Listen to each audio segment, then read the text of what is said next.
So if you look at it keenly, having grown up and worked within the health space in Kibera, I saw it as an opportunity, me and my fellow educators and other artists, as a means that we can just use to sensitize our communities effectively, because the traditional methods of forum sometimes fail to connect with the young audiences or young people. So with theater, everyone wants to get involved, everyone has a story they can relate to. And this is one of the reasons why we use theater. Yes. Cancer, diabetes, obesity, hypertension, and asthma are all examples of non-communicable diseases, and sadly, these diseases are the leading cause of death globally. But do they really affect us here in Africa? And are Africans really living with these diseases? Find out here at the African NCD Champions podcast as we share incredible stories of Africans living with non-communicable diseases. My name is Ogweno Stephen and I'll be your host. Let's roll.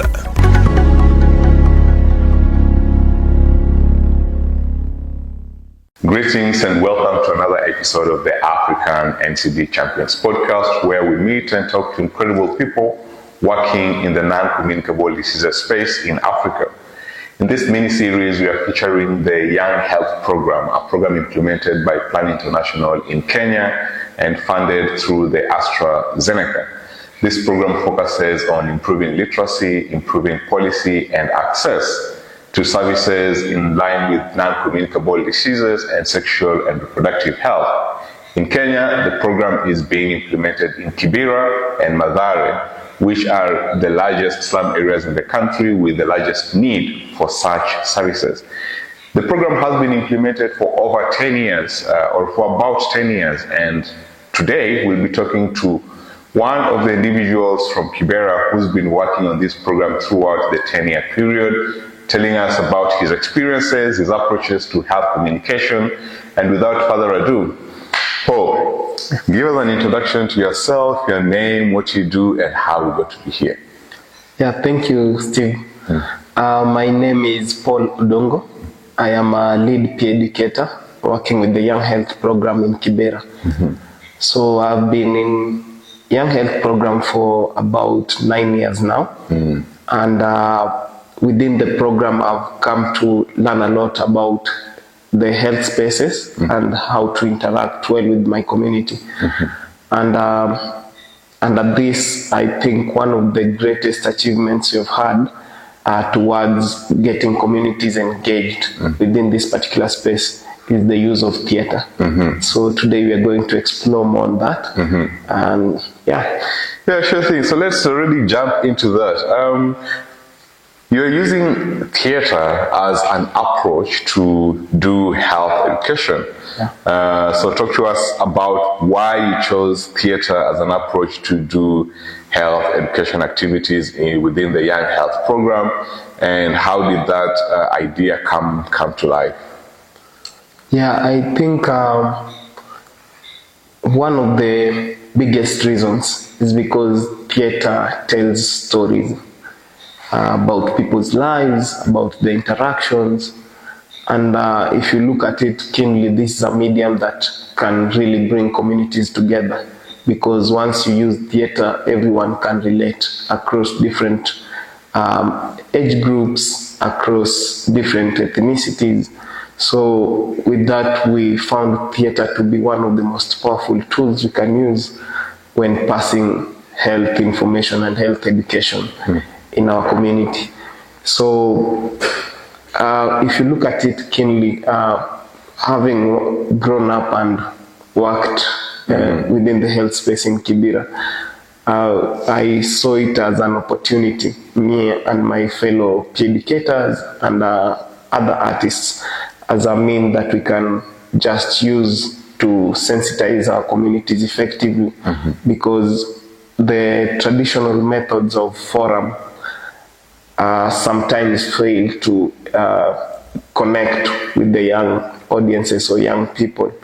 So with theater, everyone wants to get involved. Everyone has a story they can relate to. And this is one of the reasons why we use theater. Yes. I see. So you've said very clearly that young people, normally the traditional sit and learn approach sometimes doesn't work. Yes. And theater makes it much easier for people to engage because of the power of storytelling. Yes. So I wanted to follow up to find out, how does theater enhance community engagement in the health education, and in what ways does theater facilitate deeper community involvement and understanding of NCD prevention? Yeah, I think theater in itself has a variety of modes or methods you use when implementing it. Particularly within the communities, we use what we call PET, in full, that's participatory educative theater. And with that, the audiences, they just don't watch, they're immersed within the particular activity that's going on. So per se, let's say within the community, we are having an engagement, and the first part of PET is entertainment. So these might come in the form of cultural dances, and you find people will want to just move to the beats and join the and sing along. Yes, that in itself has gotten somebody already immersed within the activity of the theater. So when we see we have that first part done, we have a part which has education, and that comes in the form of a skit.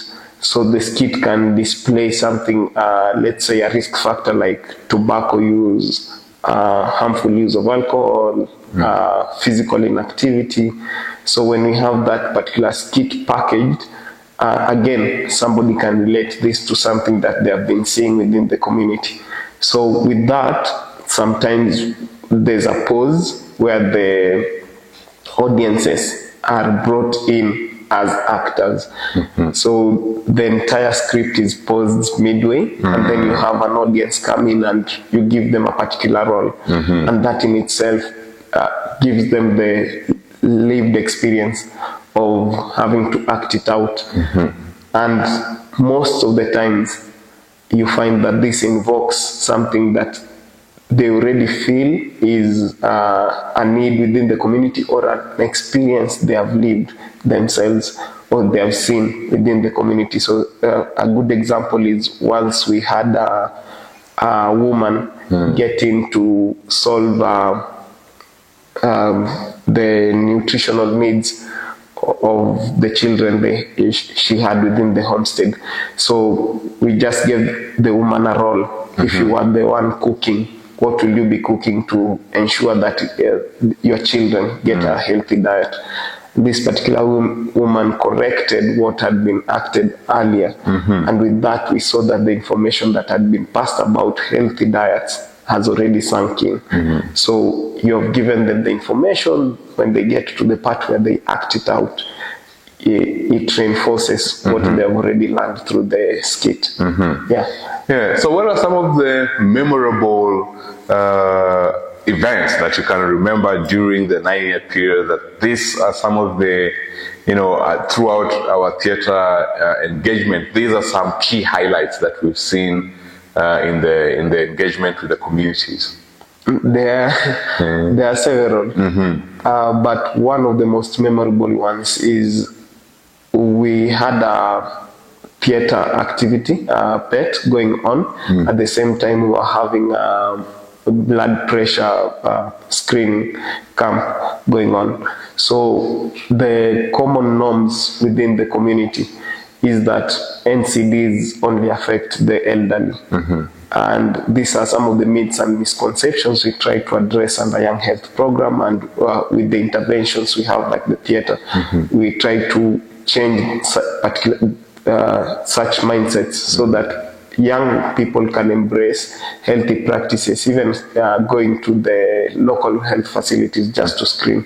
So when we were having this particular event, I remember a young person who had outright said that he cannot go for the screening because it is meant for the elderly. After watching the theater performance, and then he was glued there for like the entire period of time, he was able to go and visit the screening camp, and for sure his blood pressure was high, so he got a referral, and immediately, because we were doing it next to a health facility, he went into the health facility. Following up, he had high blood pressure, which had not been screened for before, and now he's continuing medication as because some of the CHPs we have continued to follow up with him. This is very powerful for me, because I feel the norms and the misconceptions and the myths that have sunk within the community, preventing healthy practices to be taken up, are now being broken. Yeah, it's interesting to see how change can happen almost instantly, because with theater, you're actually involved as it happens. You're part of the performance, as we said earlier on. I guess the follow-up question is, in your approach to use theater and to use creativity as a way to talk about health communication, what are some of the challenges that you face in the community? One of the biggest challenges in using this approach is the balance between entertainment and giving information, because sometimes when you use fiction in your information just to be able to enhance entertainment, sometimes that's what sinks in more than the information itself. Yes. So over time we have come to notice that there's a need to strike a balance between the entertainment part and the information giving part, or the educative part of our performances. So with this, we have curated the scripts of the skits to be able to suit information that is factual and information that is in line with young health program. So this enhances the information giving part more, to as much as we have the entertainment segment, but we are also able to strike a balance between it and the education part.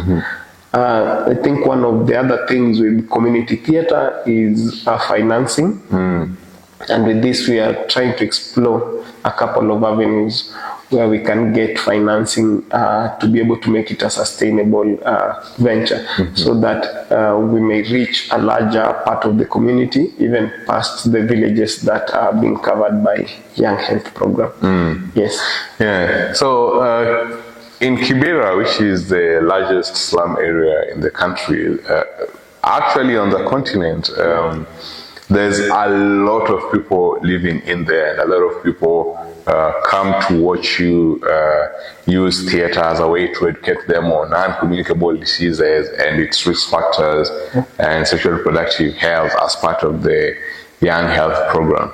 I'm curious to know where else have you been able to use this approach to be able to really do the education, and have there been some significant members of the audience who joined and viewed your performances?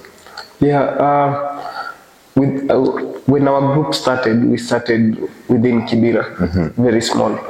But as we progressed, we got to meet, like for example, Young Health Program has been able to give us the platform to perform within our community. And this has given us viewership of different audiences. So with that, we got a link to curate and create performances fit for the Kenya National Theatre. And afterwards, we have also been able to get even international performances. So the group is growing thanks to the interventions we have had And that's why we are very hopeful as we continue to create pieces that create change within our community. We will also get larger viewership of people who are like-minded and want to create impact within the community, so that we are able to work together to better our communities. Cool. So last question is around what would be your key messages, especially to health programs or individuals who are creating health programs and primarily utilizing the traditional approaches for health communication? What would be a message to them on especially how they can think wider and bring these new interventions, and how do you convince them with results that actually using participatory theater and using more creative ways that the lecture style, sit and talk approach works better? And that's a tricky question, but looking at it from my perspective, I think the thing to understand here is communities are dynamic, different needs and ever changing. For example, today you'll come with a method that really works. Tomorrow it might not really suit the situation. So that is something to come prepared and understand with a full understanding of. With theater, we are able to be dynamic as well. As the communities change, our pieces change. The songs maybe that one generation can clearly relate to are not the songs another one will. So theater really accommodates these dynamics within the community spaces. And that's why I think complementing it with the other methods of passing health information is really important, because now you won't have one method working, but you'll have a variety of methods to tackle different angles of the dynamics. For me, that's something that people working within this sector need to really explore, because when you want to reach audiences, especially the young people, their needs keep varying. For example, they always follow the trends. So that is something to really consider, especially when you want to reach them as your particular target audience. Yes. Thank you very much for those feedback and remarks, and that brings us to the end of this first part of this conversation. To everyone watching, thank you very much for watching, for joining us. I hope you've learned a little bit more about different approaches for health communication, and case in study today, participatory theater and using theater as a means to educate communities. We will be having a part 2 of this conversation where we'll be going deeper into some of the stories. But with that, thank you very much and see you on the next one. Now that was incredible. Thank you for listening in. Share this with your networks and follow us on all social media at Storelink and at NCD Champions. See you on the next one.